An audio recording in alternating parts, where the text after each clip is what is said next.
in this week's video, I kiss Barrier straight on in race B. Well, we have a bit of a drag race at Deep Forest, and in race C, it's tuning and sideways action in Silivas.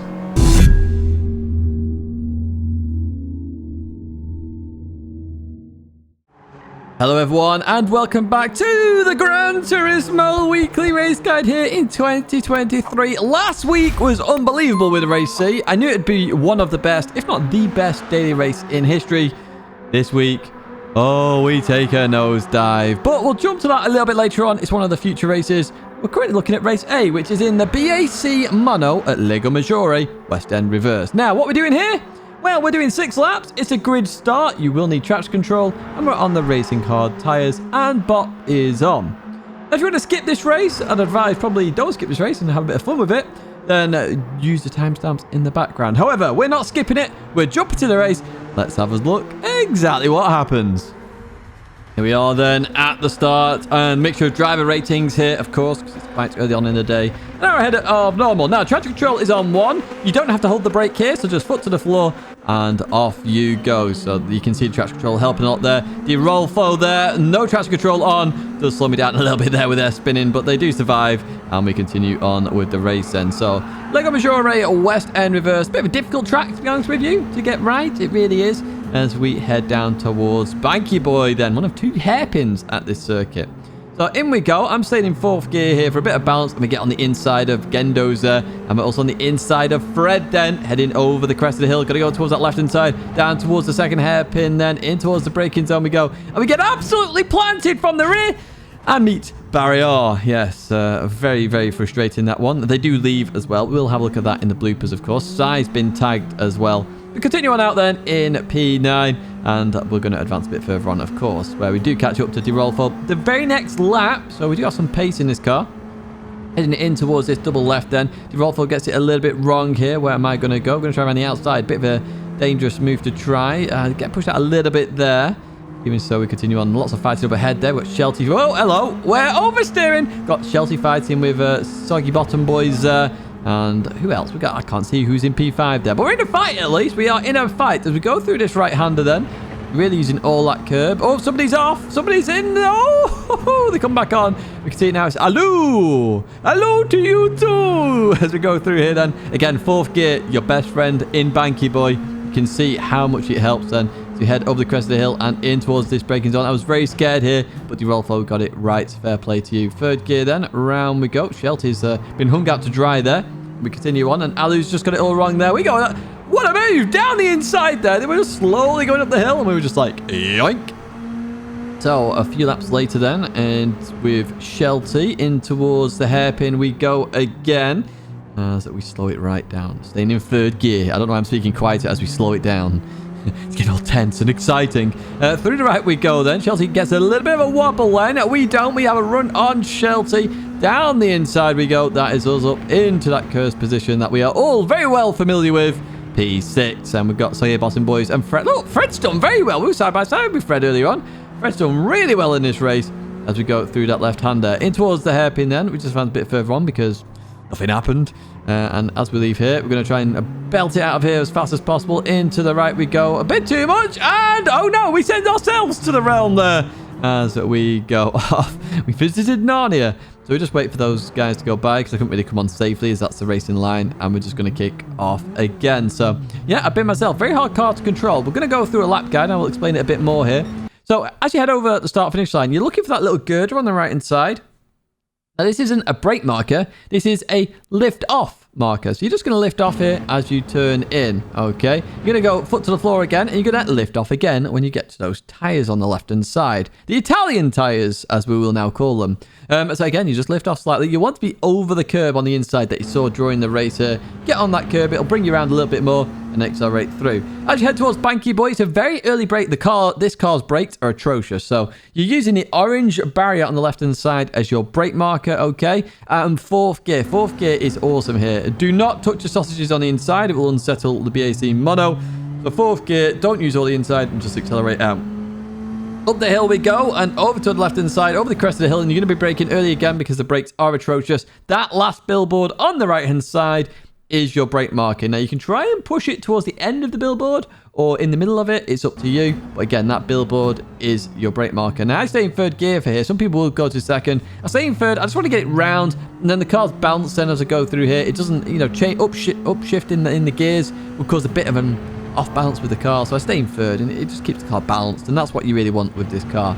Going through here then, a slight lift into a straight line brake in, which is at the end of the curbs here. Straight line brake all the way to the apex of the next corner, and then the car should be fine. Gears wise, you can stay in fourth gear again. It is a very helpful gear. Go out to the outside, and before the end of the curve there that I've highlighted, you're going to be either braking or just letting off and turning in. You do want to turn in quite early here because you can cut quite a lot of the inside. There is grip there. We don't quite do that, but you can see that curb in there. Accelerate out in fourth gear. Be careful of the car twitching and get a bit of oversteer. And that's race A in a nutshell, really. And we get the fastest lap at the very end as well. Fair play to Zebra. Congratulations to you. That's it for race A then. Do check it out. There's no DRSR. Let's head to race B. Well, we're at Deep Forest Raceway, which just means Switzerland, I think. I think that's where the track's based anyway. We're in Group 4, if you cannot tell in the background. It does mean some of the old meta cars are coming back. So the Subaru and the Alfa Romeo. Well, the Subaru is the more dominant car at the moment in terms of time trial. What are we doing here at Deep Forest? Well, we're doing 5 laps at Deep Forest. It's a rolling start, but it's a nice long straight, so you should be fine. And we're on the racing medium tyres, which is a positive. Now, this race is going to be your go-to race this week because you do, well, probably will not want to do race C. But we'll talk about race C when we get to race C. This is B. Let's jump to the race. Let's have a look at exactly what happens, and I'll give you a lovely little lap guide at the very end of it. We are then at the start. Quite a mixture of cars, actually, in this one. Mixture of driver ratings as well, of course. But it's nice to see. But the WRX is the meta car at the moment with the Alfa Romeo following closely behind in second place. But I chose the Alfa because it's a bit more stable, I think, than the Subaru in terms of weight transfer. Even so, here we are with the race. Then we've got a good run on that Subaru. The Subaru goes defensive towards turn 1 we go. We've got old Banger there in a brand new Banger of the F-Type as we try and go around the outside of that Jaguar. Oh, what are we doing as well? Woohoo! Up 2 places, 1 corner, we take those. As we head over that hill then in towards this route, we've got Supra next, and then an SLS. Look at this. Everybody's in the meta car at the moment. They will be by the end of the week, trust me, as we go through the right. Now, we are going to be doing Beat the Meta here. Oh, I have no idea what that penalty's for. 1 second. They must have cut somewhere there as we see. Who's that off? Naduk. Naduk is off. They are gone, and we're up another place. So, yeah, Raging Rhino there, getting a 1 second penalty in that Supra. Towards the left we go then. Got Stoney in the distance in that SLS and heading towards this final corner. This corner is very critical to get right because of this long acceleration period. We got the inside of Raging Rhino then. I'm going to enter the tunnel. Now, remember the trick with the tunnel? Look behind you, look forward. Look, you can see it again. Nice and easy. Remember that, okay, folks? Every time you enter the tunnel, look back, look forward. Suddenly you can see everything in that tunnel. Anyway, we keep that position and we start racing Stoney_83 then in towards this braking zone we go. Now, the middle sector in Deep Forest is a bit of a train, to be honest with you. You can't really overtake.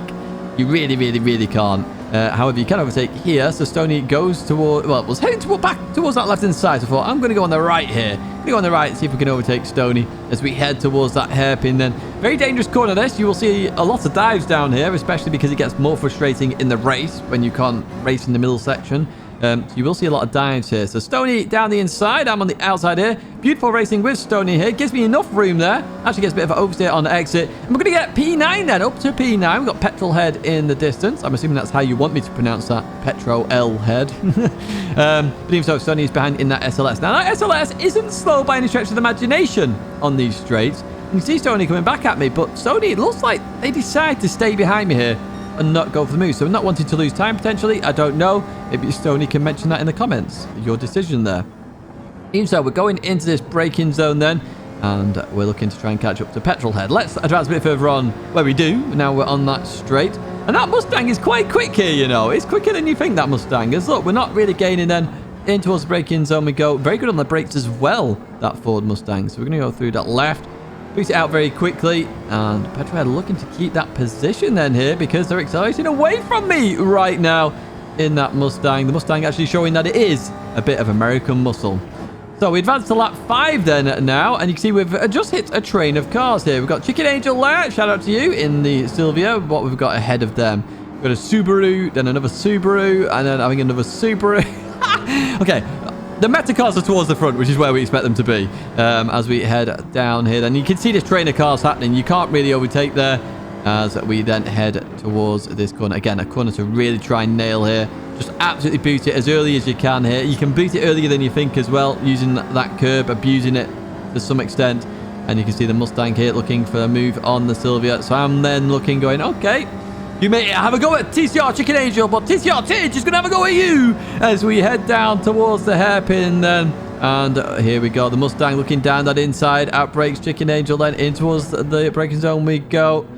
Ooh, a little bit deep there for Petrov. Nothing too bad, I don't think. Just hung out to try a little bit there from Chicken Angel. So, yeah, I think that's borderline fair, to be honest with you. And Petrolhead got that position. And we took advantage of that with Chicken Angel. However, Chicken Angel's going to have that slipstream in the Silvia. We're going to go towards the line then with a bit of a drag race then. I'm in that slipstream. That's going to give me the position and allow me to keep that position in that Alfa Romeo. And you can see there, Alfa Romeo won. There are some Subarus there as well. So, as I say, they're the go-to cars this week. Ford Mustang, though, that's one car to try out, potentially. Right, track guide time. We're doing this in the Subaru. Heading towards turn 1 then. On the right-hand side, you have that 100-meter board. That's the board you will want to use here, folks. Use that as your brake marker. You may want to use the curb earlier. Be careful of weight transfer in this braking zone. It's a bit of a bump there, and it could cause the car to oversteer with that weight transfer as you hit the brakes. As you go through the corner, you look for that painted orange barrier there. That's your accelerating marker. You see that, you put your foot down, the Subaru will make it. Other cars, you may have to wait a little bit longer till it's in the center of your screen. Just use it as a marker. It's a really good marker here. Head up the hill, over towards the left-hand side, and then towards the right. Just a slight lift there as you clip that. And then we're going to head towards this braking zone here. So you got the concrete on the left. The start of the concrete is your braking marker here. You want to brake, you want to sort of get over on this curb a little bit to really open up the right-hander. And you're going to see that here. I open it up and it allows me to really boot it through this corner. Be careful using too much on the exit there. There's a chance of a penalty. And as you head in towards this long right-hander, the end of the curve there, as that leaves your screen, that is your brake marker, okay? So we're going to slow it down here, get it turned in. And what we're looking for then is that red sign. So the second you see that red sign, you should be able to accelerate.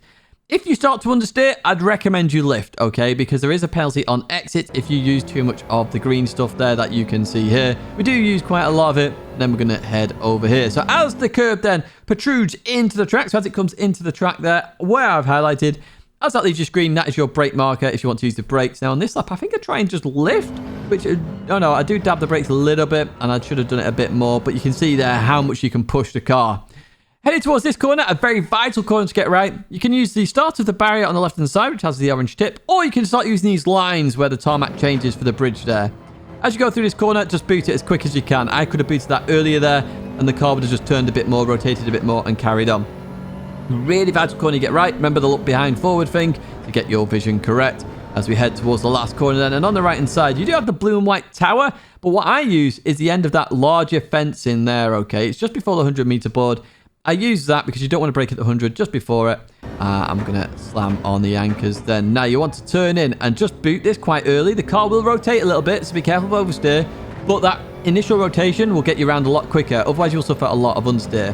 That is a lap of Deep Forest Raceway in Group 4. Let's head to Race C. So we're at Suzuka then for this race. And this is where we literally have gone from the very best race in Gran Turismo history in terms of daily races, in my opinion, to one of the very worst daily races that we could possibly have. So this is Suzuka, which is a nice circuit, to be honest. However, we are in Silvia's, and let me explain this a bit more when we look at the details. We're doing 7 laps here at Suzuka. It's a rolling start. You can use any sports tyre. Tyres want fuel and tyre wear, but the critical part of all of this is it's a Silvia, and it's tuned. Now, the Meta car currently, you can't buy. You can't buy the Meta car. It's not in the used car dealership. It's not anywhere. So some of you can't even do the race at the moment because you look at it and go, okay, well, what do I do? Now, I picked one of the newer Silvias, which is not as good. And I'm not even going to give you a setup here. I have put a link to Priano's setups from GT Planet.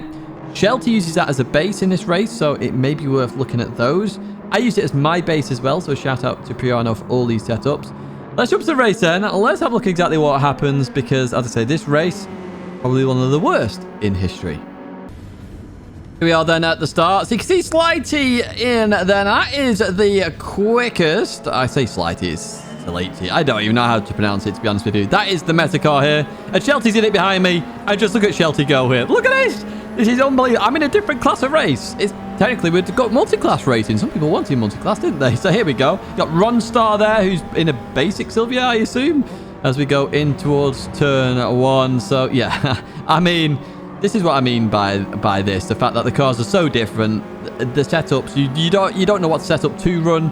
And it's a case of just trying to break the PP system. That is your goal here. Break the PP system, you're going to win or do well. So we're going to get on the inside of SW83 here as we go through this left-hander. Very close action here.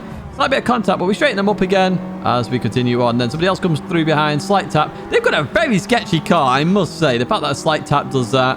You need to work on that setup yourself there. Oh, we've got on the inside of somebody else. So there, I can't even read their name there on my screen for some reason. Sash we'll go with. As we see, Sai's had a bit of an issue there as well. So heading in towards the Tidgney one. Sai on the inside. We break early here, trying to go through the corner. And Sai's just gone a bit too deep there as we then try and accelerate as quick as we can. But it caused a bit of an incident, all of that.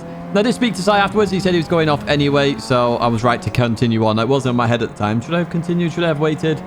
Wasn't too sure. But I spoke to Sai and he said, yeah, I was going off anyway. So we continue on then as we fight Chicken Angel once again. Chicken Angel, you're featured a lot here. As we go through the right... What's going to happen here? Chicken Angel just gets here. Oh, we've got Nissan up ahead. So Chicken Angel goes to avoid an action, but I'm on the outside there. Just misjudged it slightly. They're going to wait for me, but because of tuning, the gaps are huge here. So there's tons of space behind me here to carry on. But thanks for waiting up there, Chicken Angel. That is appreciated. As we continue on out of that corner. I think you were thinking about it a lot there because you headed off there. But, I mean, yeah, don't worry about too much. If you have an incident, just, you know, do what you need to do. Say sorry afterwards if you're not sure it's you. Just review it and then say sorry if it was you, etc. Even so, it is what it is. We're now racing at Nissan M. So we're racing 2-3. For those of you who know, you know. As we go in to the right-hander then. And this is where different cars and different setups really causes issues. So Nissan definitely had a faster car in a straight line. Without a doubt, a faster car. My car was set up with pure downforce in mind. Absolutely pure downforce. So coming through here, for example... I carry so much more speed, and into braking zones, I can brake so much later than some people. But that causes issues. Really causes issues, because what happens is they brake really early, you brake really late. You could be talking 50-meter differences in braking zones, which does mean the track guide's a little bit difficult, but we'll get onto that shortly. Again, here you see Nissan approach me very quickly in terms of that slipstream. By the way, we're 6 seconds off the fastest lap here of Shelty, who's just dominating this. So we're going to head over to the left side. Look at it, they're gone there. And then in the braking zone there, I thought I hit them, but I didn't. I had to brake early, and I still even caught them up on the braking zone. So I actually wait up for them here, and I didn't have to because they outbroke themselves. But even so, we continue on with the race because I wanted somebody to race, let's be honest with you. Have you seen the gaps on the mini-map on the right-hand side? They're huge. They are huge. And that's what you expect in Daily Race C at the moment with tuning. That is what will happen. And the frustrating thing is you can't see other people's setups. You can't even get an idea here.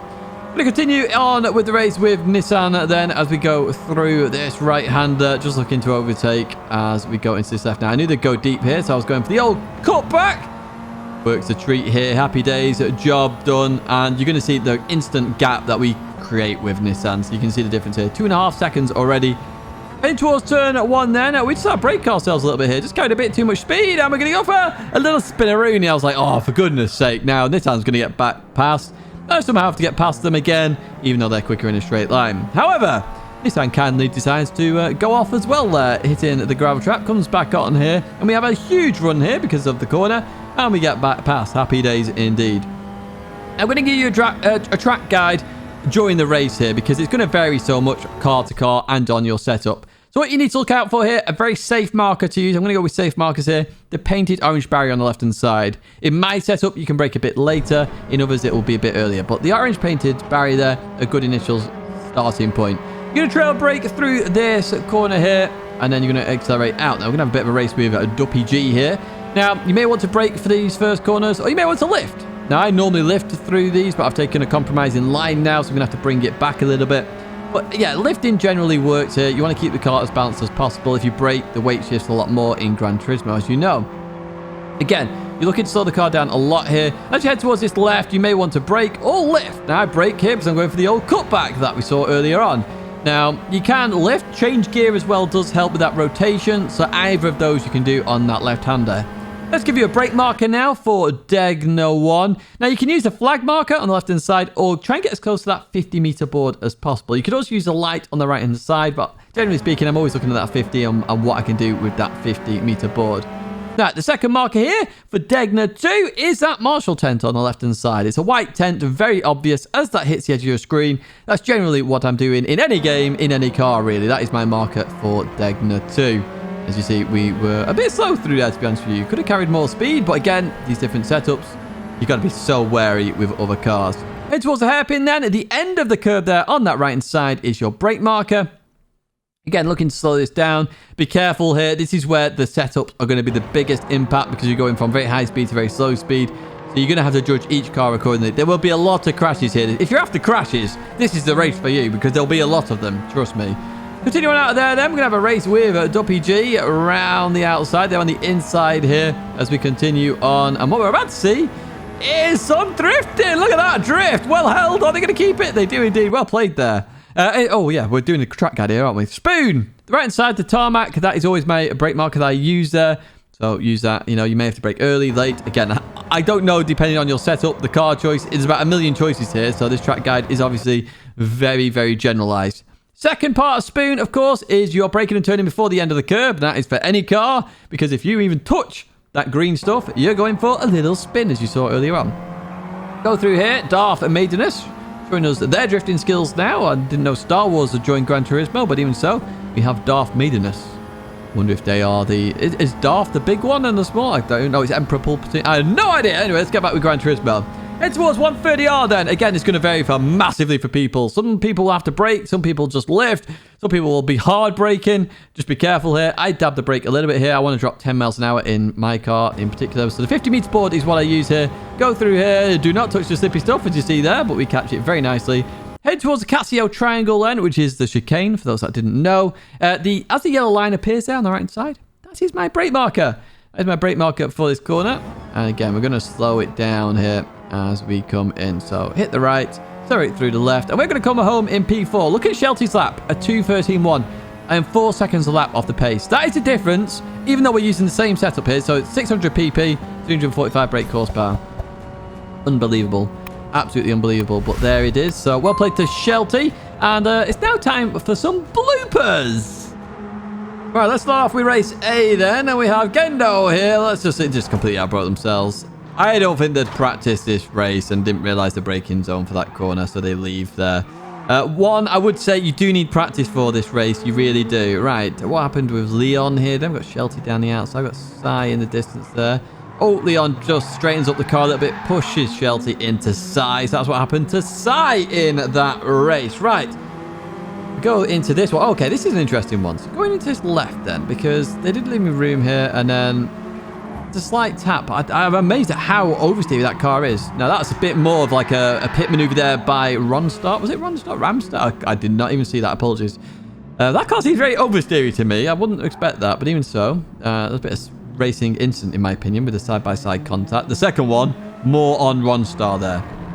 Right, what happened to Sai? Sai was a feature of all of these. Sai, you featured twice in here. So just understeers off there. Now, I'm not sure whether you are on the wheel and pedals, but your accelerator looks like it's stuck on here. I did notice it there, and I'm going to notice it here as well, which is why you're understeering so much. Coming into here, the braking zone. Look, your throttle is still on there. It's still on, so yeah, you just be careful of that. And then somebody comes in there, just understeers off, and yeah, just a whole load of accidents happened there. But Sai did say he was going off, so I don't know really. Should I have waited? Should I not? Up to you. But that is it for this weekly race guide. I hope you did enjoy it. Do give it a like. Subscribe to the channel to stay in touch with all the latest content, both Gran Turismo and the Seto Corsa Competizione. But as I say, that is it for me. Check out one of those videos, and I hope to see you in another video live stream very soon.